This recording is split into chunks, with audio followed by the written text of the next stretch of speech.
When James Wellington invited a homeless woman to his ex's wedding for revenge, he never expected she would teach him the true meaning of class.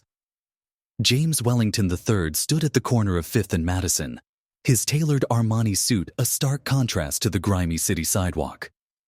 For the past 3 weeks, he'd watched her there, the woman with dignified posture despite her worn clothes, who always greeted passersby with a gentle, "Good morning," regardless of their response. Something about her reminded him of his grandmother, that same quiet strength and unwavering grace. Subscribe to the channel and follow along to see how this powerful story unfolds. Let me know in the comments where you're watching from. Today was different. Instead of walking past, James stopped. The invitation burning in his pocket had arrived yesterday, his ex-fiancée Caroline's wedding to his former business partner. The rage and humiliation he'd suppressed for months threatened to surface again. Then an idea struck him, either brilliant or terrible, perhaps both. "Excuse me, ma'am," he said, approaching the woman. "I'm James. Would you be interested in joining me for coffee?" She looked up, her warm brown eyes studying him carefully. "I'm Margaret," she replied after a moment. "And I'd like to know why a man in a $3,000 suit wants to buy coffee for someone like me." The local diner was quiet at this hour. Margaret sat across from James, her hands wrapped around a steaming mug of coffee, listening as he explained his situation. The betrayal, the upcoming wedding, his desire to show them he'd moved on, and his unconventional proposal. "Let me get this straight," Margaret said, her voice carrying the refined accent of someone who'd known better days. "You want to hire me to be your date to your ex's wedding? To shock them?" James shifted uncomfortably. When she put it that way, it sounded terrible. "I'll provide everything: dress, shoes, salon appointment, plus $5,000 for your time." Margaret set down her coffee cup with deliberate care. "Young man, I may be homeless, but I'm not without dignity. I won't be used as a prop in your revenge fantasy." She stood to leave. "Wait," James called out. "You're right. I'm sorry. My motivation was wrong. But would you consider being my guest? Not as a statement or revenge, but because everyone deserves to be treated with respect, regardless of their circumstances." The week leading up to the wedding became a journey of discovery for both James and Margaret, unfolding in ways neither had anticipated.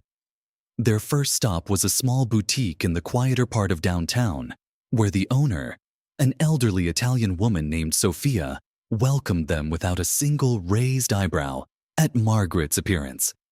It was here that James first glimpsed the woman beneath the hardship, as Margaret's eyes lit up while discussing fabric choices and dress styles with unexpected expertise.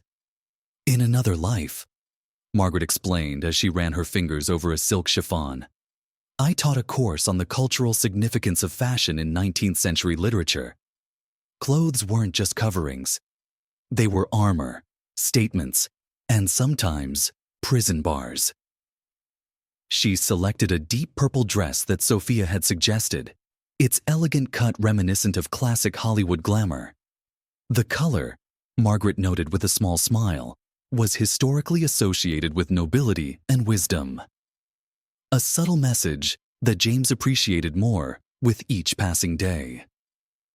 During their daily meetings to prepare for the wedding, James learned the layers of Margaret's story like chapters in a carefully crafted novel. She had been a tenured professor at Berkeley, specializing in Victorian literature, with a particular focus on the works of George Eliot. Her husband, Daniel, had been the dean of the mathematics department. Their life had been filled with academic discussions over morning coffee, weekend trips to obscure bookstores, and heated debates about the intersection of literature and mathematics in the works of Lewis Carroll. Then came Daniel's diagnosis, an aggressive form of brain cancer that showed no mercy. The medical bills mounted quickly, insurance covering less than they'd hoped. Margaret took a leave of absence to care for him, eventually selling their house to fund his treatment.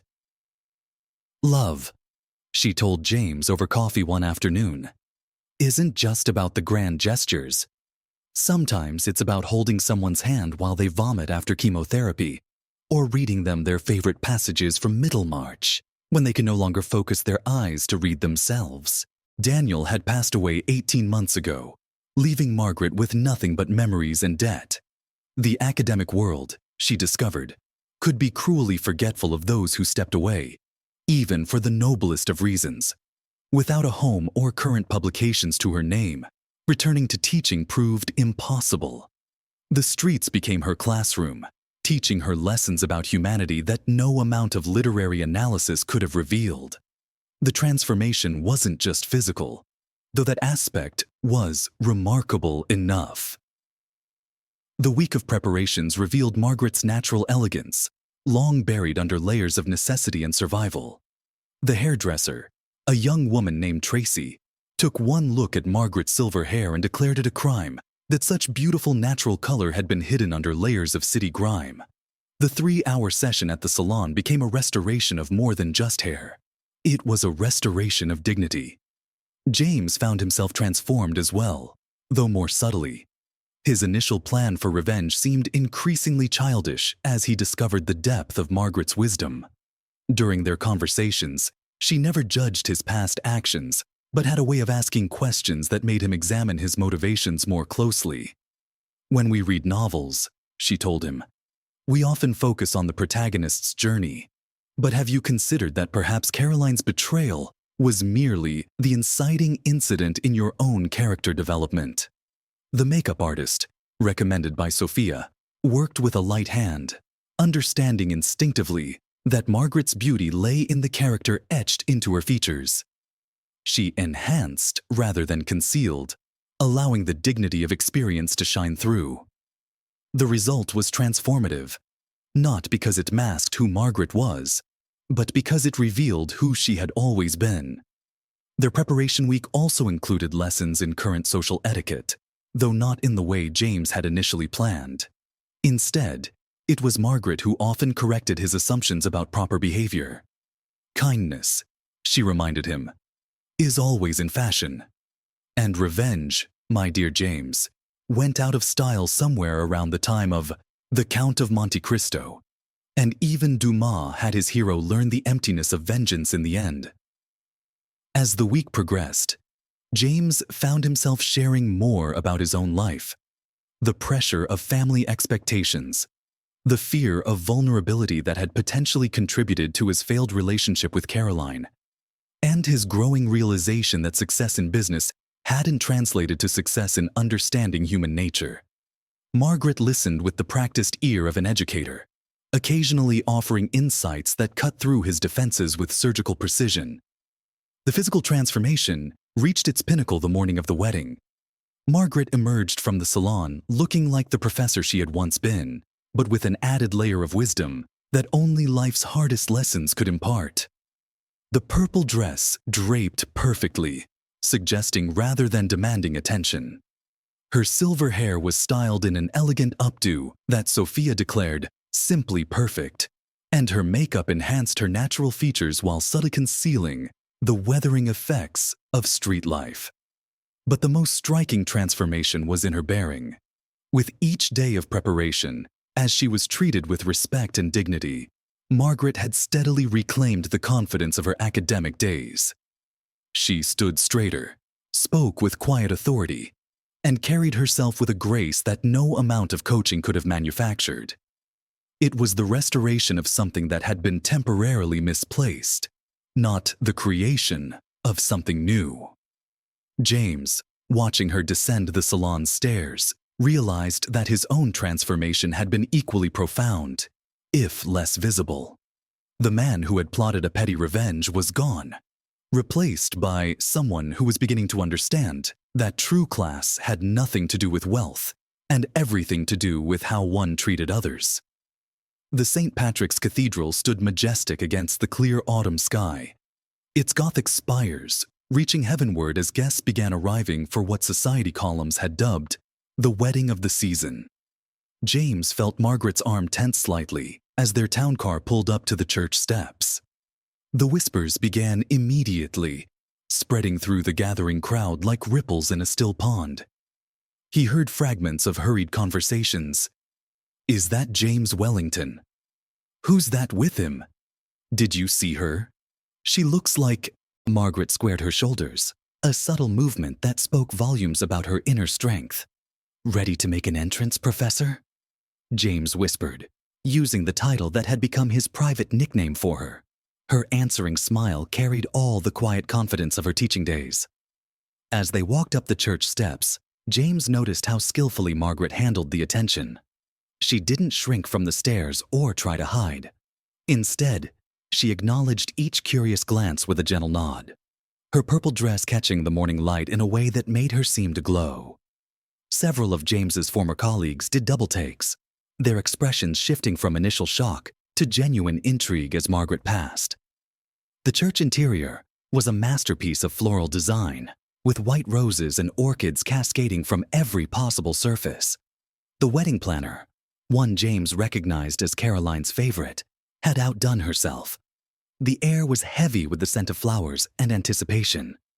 As they were shown to their seats, James caught sight of his former business partner, Robert, standing at the altar. The man's confident smile faltered for just a moment when he spotted James and his companion. The murmurs grew louder when Caroline made her entrance. The bride, resplendent in a custom Vera Wang creation, nearly stumbled in her 4-inch Louboutins when she caught sight of James and Margaret. To her credit, she recovered quickly, though her eyes kept darting to their pew throughout the ceremony. Margaret, for her part, maintained perfect composure, occasionally dabbing at her eyes with a lace handkerchief during particularly touching moments of the service. It was during the reception that the true magic of Margaret's presence began to unfold. The event was held in the grand ballroom of the Plaza Hotel, where crystal chandeliers cast a warm glow over the gathering. Margaret moved through the space with the ease of someone who had attended countless academic functions, her natural grace drawing people into her orbit. The first surprise came when the bride's father, Dr. Harrison Phillips, recognized Margaret from an academic conference a decade ago. "Professor Waters," he exclaimed, nearly spilling his champagne in excitement. "Your paper on gender roles in George Eliot's works was groundbreaking. Whatever happened to you?" Margaret handled the situation with diplomatic skill, steering the conversation toward his own recent work rather than dwelling on her circumstances. The young flower girls were next to fall under Margaret's spell. Finding them looking bored at their designated table, she taught them a traditional folk dance she'd learned during her research years in England. Soon, the girls were giggling and twirling, their joy infectious enough to draw other children, and eventually adults, into the impromptu dance lesson. Even the wedding planner, known for her unflappable professionalism, was seen in deep conversation with Margaret about the historical significance of wedding traditions across cultures. James watched in amazement as his date seamlessly wove between different social groups, equally comfortable discussing investment strategies with bank executives and sharing recipe tips with the catering staff. The moment that truly captured the transformation of the evening came during dinner. Caroline's mother, notorious for her social snobbery, found herself seated next to Margaret. What could have been an awkward disaster turned into an engaging discussion about the woman's prized rose garden, with Margaret sharing her knowledge of flower symbolism in Victorian literature. By the end of the main course, Mrs. Phillips was insisting that Margaret join her garden club. James observed all of this with growing wonder, seeing his original plan for revenge dissolve into something far more meaningful. The whispers had transformed from shocked speculation to genuine admiration. He caught snippets of conversations. "Such a fascinating woman. Did you hear about her work at Berkeley? James Wellington certainly has changed." The band played a mix of classical and contemporary pieces, and when James led Margaret to the dance floor for a waltz, they moved together with surprising grace. "You never mentioned you could dance," he said, as they glided past other couples. Margaret's eyes twinkled with mischief. "A Victorian literature professor who can't waltz. That would be terribly embarrassing, don't you think? Throughout the evening, Margaret never once played into the role of a revenge date that James had initially imagined. Instead, she brought out the best in everyone around her, including James himself. He found himself engaging with old friends and business associates, not with the practiced charm he'd perfected over years of networking, but with genuine interest and warmth, following Margaret's example. As the evening progressed, the initial shock of their appearance gave way to something else entirely. The wedding was no longer about Caroline and Robert's union alone. It had become a lesson in grace, dignity, and the true meaning of class. When Caroline finally approached their table, her expression was no longer one of surprise or disdain, but of genuine curiosity and perhaps a touch of regret. The wedding that was supposed to be James's moment of revenge had instead become a testament to Margaret's ability to transform any situation with her unique combination of wisdom, charm, and authenticity. She had turned what could have been a scandalous moment into an evening of genuine connection and joy, proving that true elegance has nothing to do with circumstances and everything to do with character. The crystal chandeliers of the Plaza Hotel ballroom cast a soft golden glow over the wedding reception as Caroline made her way toward James and Margaret's table. Her white dress rustled softly against the marble floor, and despite her composed exterior, her hands fidgeted with her wedding ring, a nervous habit James recognized from their years together. She paused briefly at their table, her voice barely above a whisper. "James, I need to speak with you privately." Margaret caught James's questioning glance and gave him a subtle nod, her eyes conveying both permission and encouragement. As he stood to follow Caroline, James noticed how his former fiancé's shoulders tensed, carrying the weight of unspoken words. They made their way to a quiet alcove near the hotel's garden terrace, where the muffled sounds of the reception created a gentle background hum. The space between them felt charged with years of unresolved emotions. Caroline stood near the window, the city lights creating a halo around her silhouette.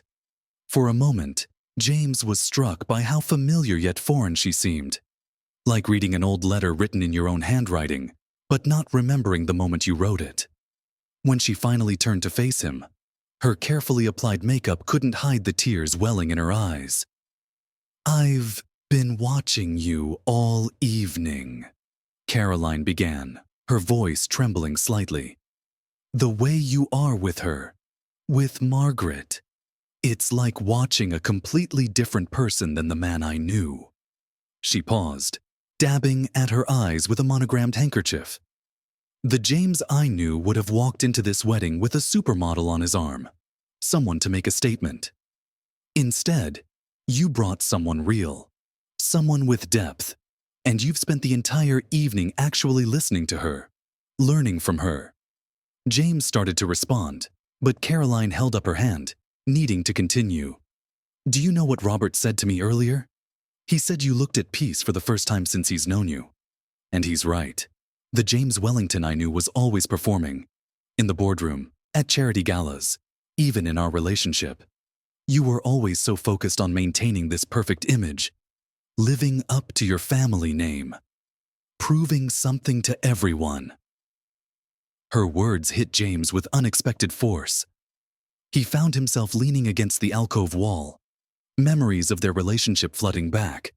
The carefully orchestrated dates, the strategic social appearances, the constant awareness of being a Wellington.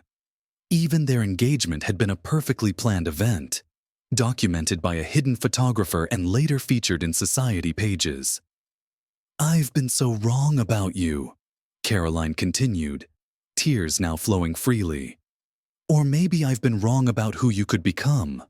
Watching you tonight with Margaret, the way you look at her, how you really see her. I've never seen that side of you before.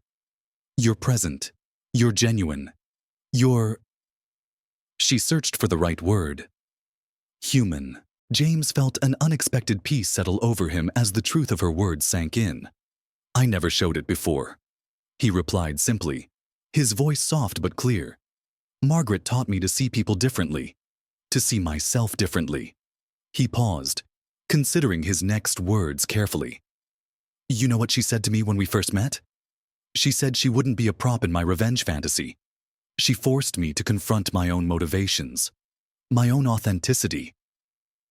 Caroline's eyes widened slightly at the mention of revenge. So tonight wasn't about... It started that way, James admitted, feeling a weight lift with his honesty. But Margaret changed everything.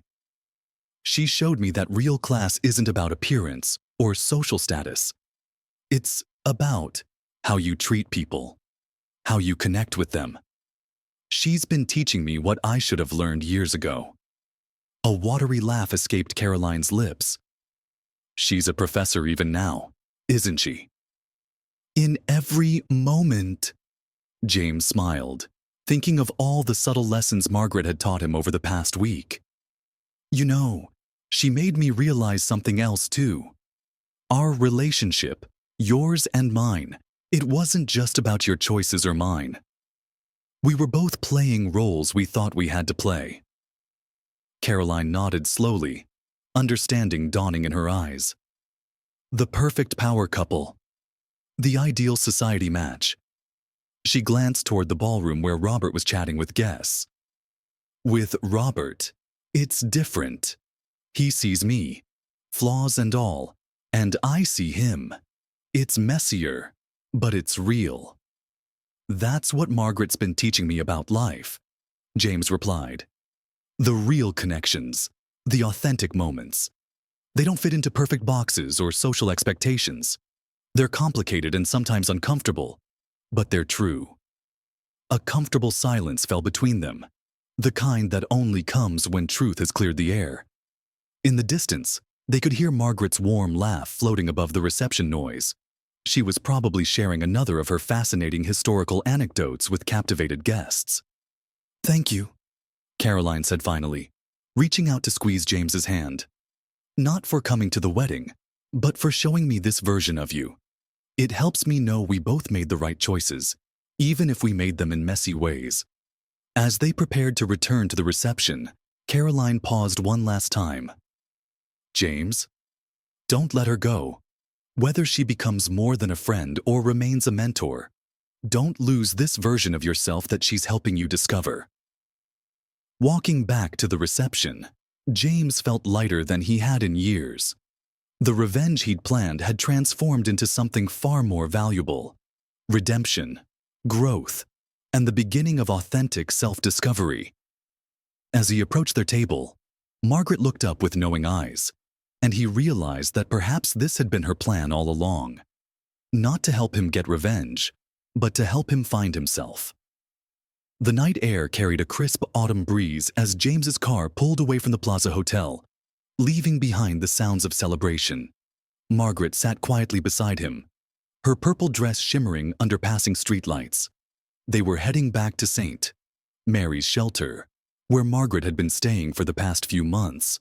The contrast between the evening's opulence and their current destination wasn't lost on either of them, but it didn't carry the uncomfortable weight it might have just weeks ago. You realize what happened tonight, don't you? Margaret broke the comfortable silence, turning to him with that knowing smile that had become familiar over their time together. Her eyes held the same wisdom that had first caught his attention on that street corner, but now there was something more, a spark of possibility. James adjusted his grip on the steering wheel, considering her question. I got much more than I bargained for? He offered, thinking about his transformed interaction with Caroline.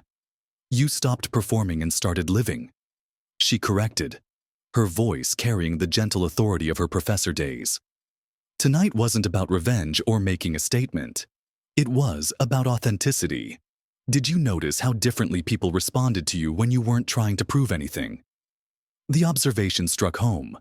Throughout the evening, James had found himself engaging in genuine conversations, sharing real laughter, and making connections that went beyond superficial networking. It was a stark contrast to his usual carefully choreographed social performances. As they waited at a red light, James turned to Margaret. "About that business proposal I mentioned earlier this week," he began, his mind already racing with possibilities. The idea had been forming gradually, sparked by their conversations about her experiences both in academia and on the streets. Margaret's eyes lit up with interest.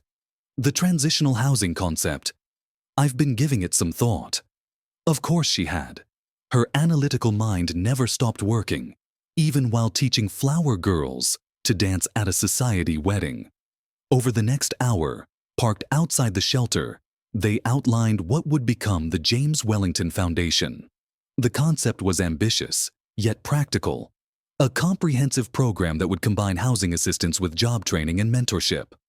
Margaret's unique perspective, having experienced both professional success and devastating hardship, provided invaluable insights into what people truly needed to rebuild their lives. "The key," Margaret explained, her hands moving animatedly as she spoke, "is dignity. People don't just need a roof over their heads. They need to rediscover their self-worth, their purpose. Every person has something to contribute, skills to share. We need to create an environment that recognizes and nurtures that potential."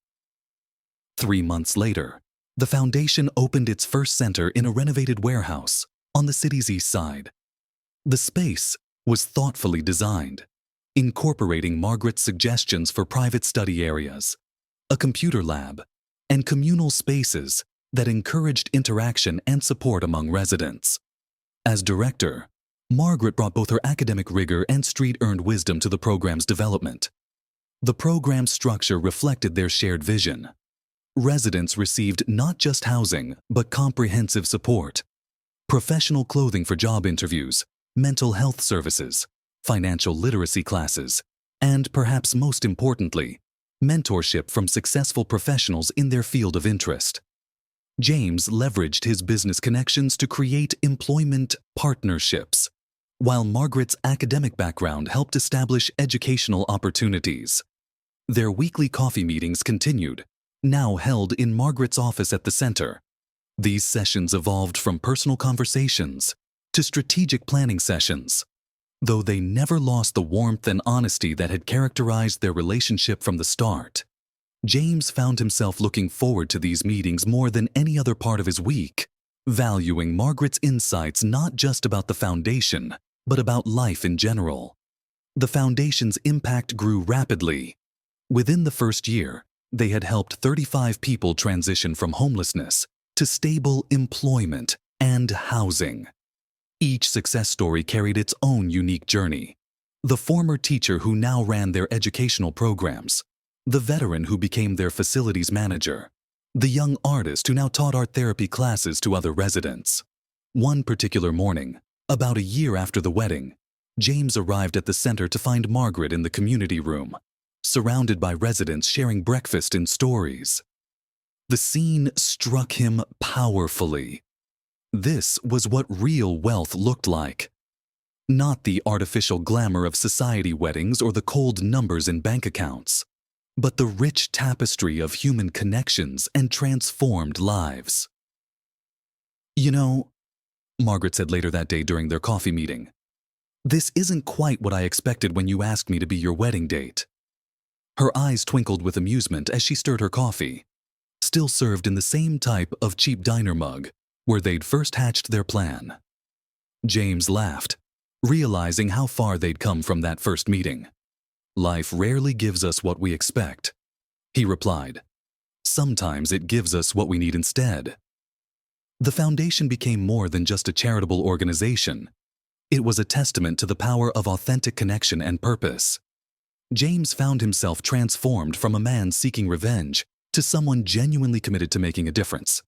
His society friends noticed the change.